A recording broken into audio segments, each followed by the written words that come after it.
Welcome to GP Bullhound Tech Thoughts. Today is the 15th of October, and we're here with Inge, Johan, and Nejla for our weekly market roundup. Today, they will give a market update, talk about the most downloadable apps, and discuss news about TSMC and Adtran. Over to them. Thank you very much, Maria. Start with the market, clearly much more positive since the debt ceiling in the US was lifted, and also a little bit, I would say, bounce in the marketplace in general.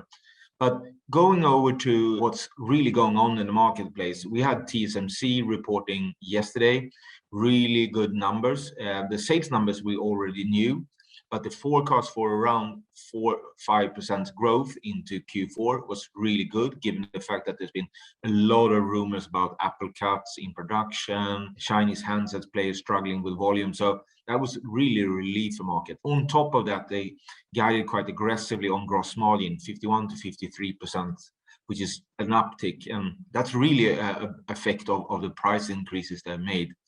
And the market jumped in general in semiconductors and semi-capital equipment on the back of the news that they're also building out a factory in Japan. But I would put that in a little bit in the context because it's only for 22, 28 nanometer for CMOS, so it's with Sony. So it's not a big thing. But with that said, we are very, very positive towards the market. And they are stating also that the market will stay tight in 2021 now, the rest of the year, and 2022. And that's what we've been arguing about here for a while now. So that leaves me with a quite cautious view in the short run. Going over to a little bit quickly to Adtran and SAP. Adtran had a profit warning last night, stating they have trouble getting chips, which is no surprise really, and they're guiding quite soft into next quarter. Also no big surprise. So I think that's really what we're arguing about here. Stay away a little bit from hardware in the short run because they will be struggling to get all the components to get the products out, and stay overweight software. And on the back of that, you saw the SAP pre-releasing quite good numbers and quite solid guidance going forward. Over to you, Nejla, with gaming. Thank you, Inge. Okay, so last week, EA shared the surprise news. It's currently exploring the idea of renaming its long-running FIFA football series. And according to the New York Times, the current 10-year agreement between EA and FIFA comes to an end in 2022. This rebrand hinges specifically on FIFA asking for $1 billion every 4 years to license its properties. I also want to talk about the new Nintendo Switch OLED. Even though it is just the upgraded version of the Nintendo Switch OLED, it has been super popular. The console was released earlier this month, and it has already been sold out at all major retailers, including Amazon, Target, and GameStop. Exactly, and here we have a picture on the new beautiful Switch, and it's interesting to see that the chip shortage probably made it impossible to upgrade the hardware when it comes to speed, but the frame rate is better on the OLED, so it's not just the screen.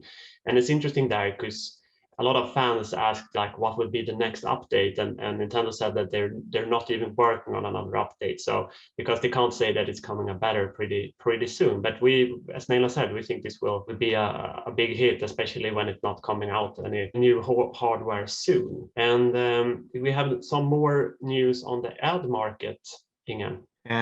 Yes, in general is that the ad market seems to be quite soft going into Q4, and that's what we also warned a little bit about, that there could be some weaker, softer market on the ad side, given that the products are not really coming in the numbers that it's needed. So many vendors, I think, will cut back on spending on marketing due to the fact that they have no products to sell. Going over to app downloads in September, Johan. Yes, it's a bit interesting because every month and every quarter Sensor Tower releases new data on the number of app downloads.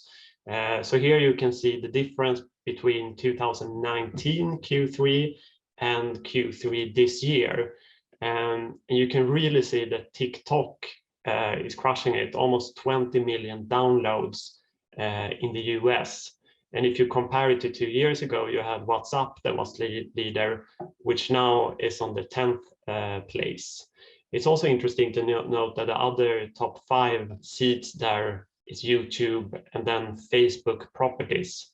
So really strong for those players as well. And we can also see Zoom, even though we're almost out of the pandemic, Zoom is downloaded a lot. So that's interesting data. Any other comments on this, Inge? No, not really, but I would like to mention one thing is that we saw a list in Sweden this week from a newspaper called Placera about the Sharpe ratios and the best Sharpe ratios for all the funds in Sweden that are on the platforms for the last 5 years. And our global technology fund, GP Bullhound Global Technology, has been around for only 3 years, so we are not on the list.